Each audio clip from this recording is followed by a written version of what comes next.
So, according to Amy Rickus, a journalist for the Sydney Morning Herald, roughly women spend between $300 million a year on so-called necessary products. This averages out to about $30 million that goes to our goods and service taxes annually.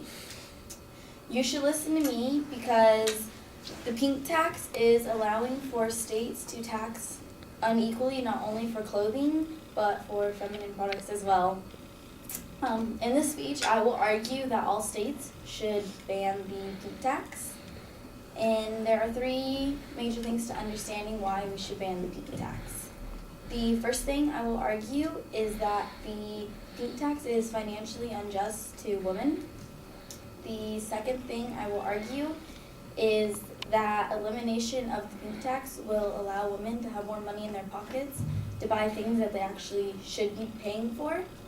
And the third thing I will argue is that elimination of the pink tax will not drastically affect the tax revenue, as these companies do make enough money to be able to pick up the tab annually on these taxes. So the first thing I want to talk to you about is how the pink tax is unjust to women. You're probably wondering, what is the pink tax? Well, according to Anne Marcel, a journalist for USA Today, the pink tax is a tax named after the gender it goes towards, so pink, which it goes for women and girls, and it allows for states to place a tax not only on our clothing and certain products we buy, but as well as feminine products, which is something that is a necessity for females. The pink tax allows for these states to place this tax on these products, which allows for it to be difficult for some people to gain access to these products if you are struggling financially. According to Anne Marcel, again, the journalist for USA Today, the pink tax is a tax that's pinned just on women that qualifies as something that's unjust and represents inequality. And the pink tax is something that all states have and only a few have banned, which means that in many states there are still women who are paying for something that they have no control over.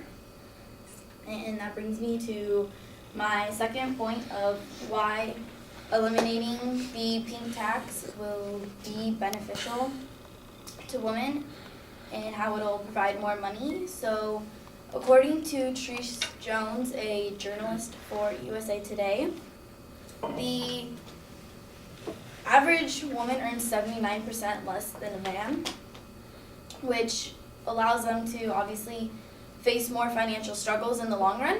So when you think about it, if we're taxing something that everybody needs, something that's a necessity in life, how is that fair? If you think about it, something that biology controls and that you have no control over, but yet you're being punished for it financially, it just doesn't make sense.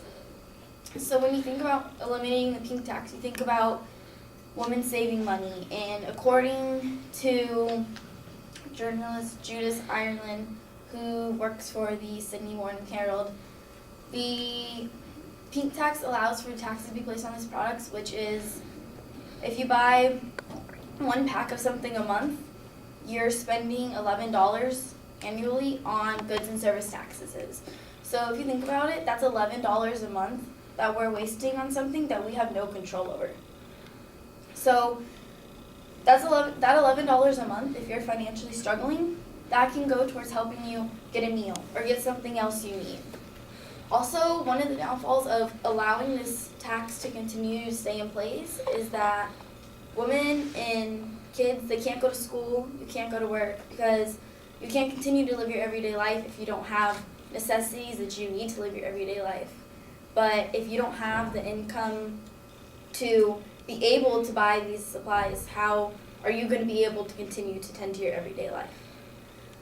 So my third point is how elimination of pink tax will not affect tax revenue. According to Carla Spivak, who is a law professor, she votes that we should keep the pink tax in place because it creates gender equality. So they're taxing items that men don't have to use, so why should they pay the price for it? But I can argue it with Amy Ricus, the journalist from the Sydney Morning Herald. I can argue it with the fact that she states that even if we ban this tax, we will still be $185 million ahead of where we need to be. And that's a lot. Wouldn't we rather be ahead than behind?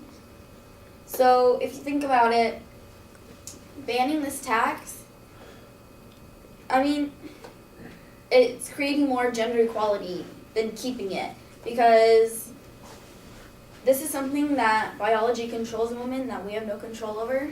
And they like to call these items luxurious, and most of us can tell you here there's nothing luxurious about this.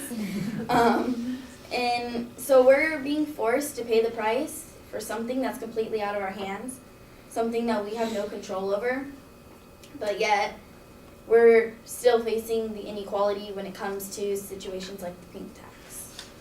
So in this speech, I have talked to you about why we should ban the pink tax in all states. The first thing we talked about is how the pink tax is financially unjust to women.